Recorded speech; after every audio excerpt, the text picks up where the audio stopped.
Hi there, my name is Eric Yearwood, and I wanted to send a video to express my interest in hosting your archaeological TV show. My interest in archaeology is filtered through my love of history. I love a good story, and I love how archaeology helps us to understand things that we never could about civilizations long gone. One of my favorite times in history is when Europeans first came over to the New World. I think that it's amazing. It's a period in history where, like, people going to Mars for the first time and meeting people from another planet. That's kind of what it was like when these two civilizations encountered each other. And one of the most dramatic tales in history is when Pizarro conquered the Incan Empire. You know, he brought 200 Spaniards to Peru, and they conquered a nation of millions.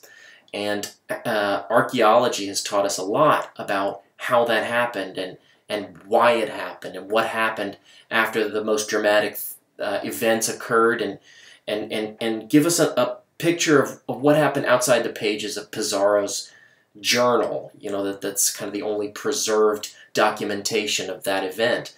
For a long time, people believed that Machu Picchu was the headquarters of the Incan Empire after they melted into the Amazon to wage an insurgency against the colonists. But in fact, there was a secret city buried deep, deep in the jungle. And so archaeologists, they had to go and dig up this secret city. It's some serious Indiana Jones type stuff that disproved the theory that Machu Picchu was indeed the headquarters of the Incan Empire.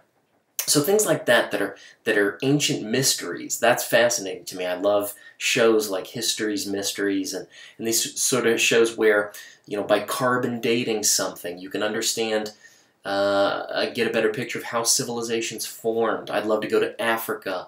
I'd love to go to the Middle East to find out where civilizations began, where religions began, and use science to uncover those things. So anyway, please consider me for this role, and if you'd like to talk to me further, you have my contact information, and thank you so much for your consideration.